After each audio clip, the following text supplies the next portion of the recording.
Hello friends, hope you are good. This is our lecture number 6 of unit number 1st, that is safety system, brake system. In this session, we are going to look into the parking brakes and the ABS system.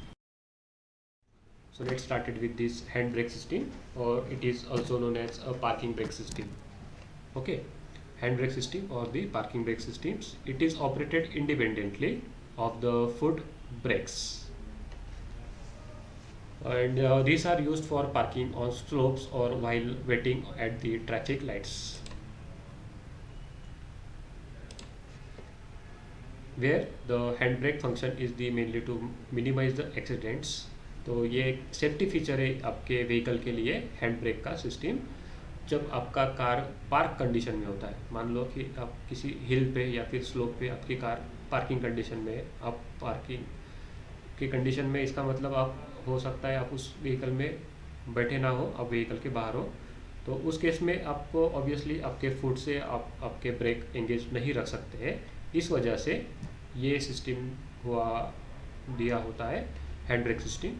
तो जैसे ही आप इस hand brake system को engage कर देते हो तो आपके पार्किंग ब्रेक एंगेज हो जाते हैं, ठीक है, जब तक आप उसे रिलीज नहीं करते तब तक। So this brake system is applied after the foot brake is applied. तो आपके फुट ब्रेक सिस्टम के बाद की जो भी फंक्शन है, जो भी अप्लाई करने का काम है, वो है हैंड ब्रेक सिस्टम का।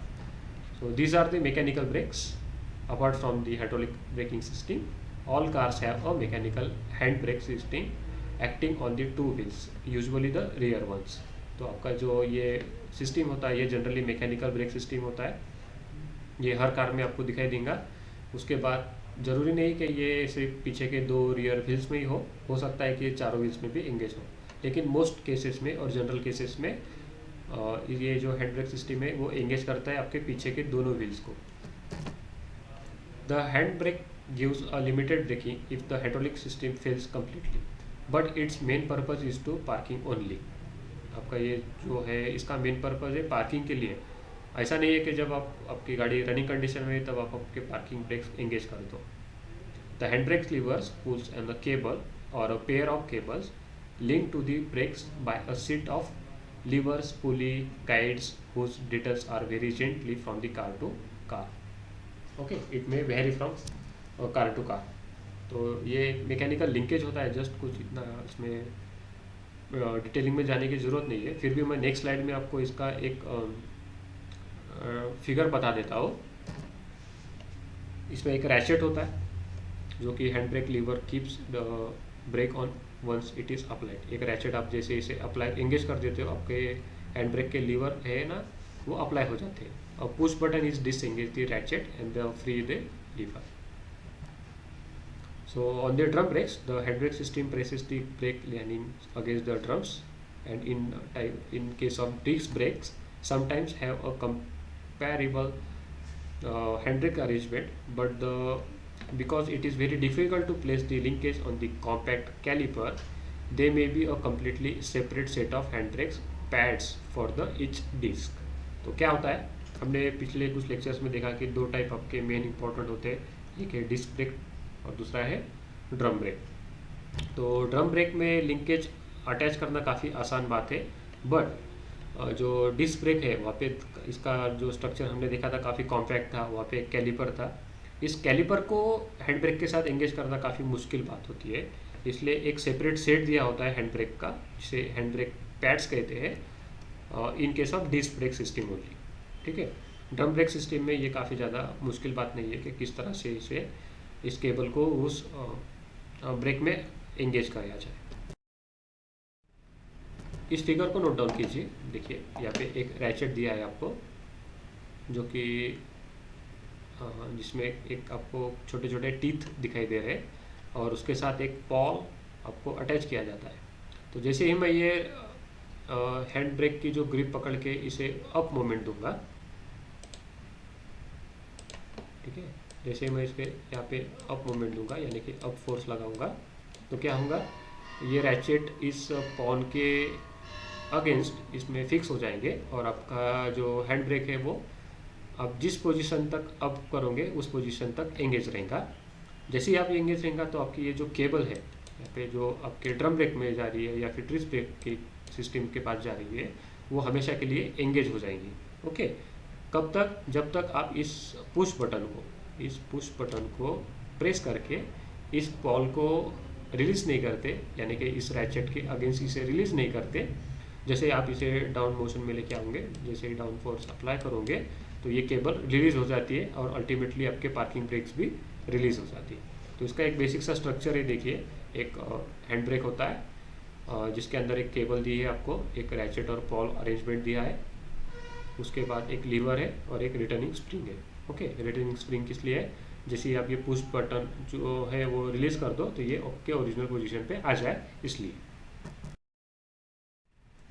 उसके बाद और एक इम्पॉर्टेंट कंसेप्ट है एक ABS का, ये है, इसका एब्रिविएशन है एंटी लॉक ब्रेकिंग सिस्टम। ये लॉकिंग सिस्टम आपकी काफ़ी इम्पॉर्टेंट है as a safety feature.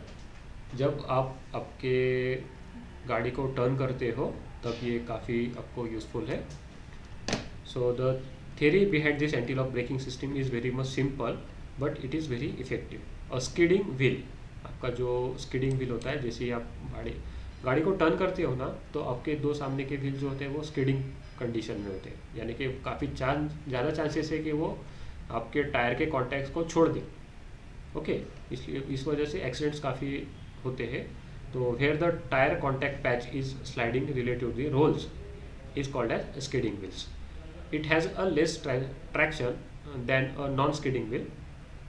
So if you have been stuck on ice, you know that if you wish to wheel your spinning on your non-traction road, so this is because of the contact patch is sliding relative with the ice. तो जैसे ही आप आपके गाड़ी को मोड़ना चाहते हो IC road पर, तो क्या होगा उस कंडीशन में? आपके जो स्किडिंग व्हील है, मतलब जो कांटेक्ट बना रहे आपके रोड के साथ, वो कांटेक्ट छोड़ देंगे, फ्रिक्शन कम हो जाएगा, आपका ट्रैक्शन कम हो जाएगा, तो हो सकता है आपकी गाड़ी स्लाइड करना शुरू हो जाए। So by keeping the wheels from skidding wheel you slow down. Anti lock braking system क्या करता है? ये बेनिफिट कराता है आपको यू इन टू वे। ठीक है, ये आपको दो तरीके से आपकी हेल्प करता है। You will stop faster and you will be able to contact steer wheel as you can stop. ठीक है, पहला आपको ये जल्दी स्टॉप करा देता है, और दूसरा क्या, ये आपको आपकी जो व्हील है उसको अच्छे से स्टीयर कराने में आपकी मदद करता है। तो ये आपके दो फायदे हैं ABS सिस्टम के यूज़ करने के। ठीक है, अब ये किस तरह से वर्क करते हैं, इसके लिए मैं आपके लिए एक सेपरेट वीडियो आपके क्लासरूम पे अपलोड कर रहा हूँ, एक ग्राफिकल इल्यूजन है, आपको वो अच्छे से देखना है। So there are 4 main components in this ABS system. पहला है स्पीड सेंसर, उसके बाद है कुछ पंप्स, उसके बाद है वॉल्व्स, और वो है आखिरी में कंट्रोलर। ओके, तो ये चारों आपके जो ABS के कंपोनेंट है ये किस तरह से वर्क करते हैं, इसके लिए आपको आपके गूगल क्लासरूम पे जाकर एक वीडियो जरूर देखना पड़ेगा। ओके, सो इस तरह से हमने आपका जो यूनिट नंबर फर्स्ट है वो आज कंप्लीट कर लिया है। तो हम एक शॉर्ट समरी देख लेते हैं इसका यूनिट की। सो सबसे पहले देखते हैं what is braking system. The brake is one of the most important controls of the vehicle. This is the combination of some interactive parts. It absorbs the energy from the moving parts and slow down your vehicle with the help of friction. उसके बाद है what are the types of braking system, है ना। हमने braking system के types भी देखे। A braking system can be classified into mechanical, disc, hydraulic, power assisted, air brake, electric, और it might be a hand brake system. और इसमें से जो हैंड ब्रेक सिस्टम है वो आपका एक सेफ्टी फीचर है जो आप यूज़ करते हो आपके स्लोप या फिर हिल पाथ पे। सो हम ये बात कंक्लूड कर सकते हैं कि आप होप करता हूँ मैं कि in this unit you have learn about braking system and it's type of braking system. इसके अलावा हमने एंटी लॉक ब्रेकिंग सिस्टम का कंसेप्ट क्या है वो भी देखा, और साथ ही साथ हमने ये भी देखा कि प्रॉपर्टीज़ और स्पेसिफिकेशन क्या होती है आपके ब्रेक फ्लूइड्स की। सो इस तरह से हमने यूनिट नंबर फर्स्ट कंप्लीट कर लिया है। हम नेक्स्ट लेक्चर में यूनिट नंबर सेकंड आपका अब स्टार्ट करेंगे। सो आपको यूनिट नंबर फर्स्ट के बारे में कोई भी डाउट्स हुआ तो आप मुझे पूछ सकते हो।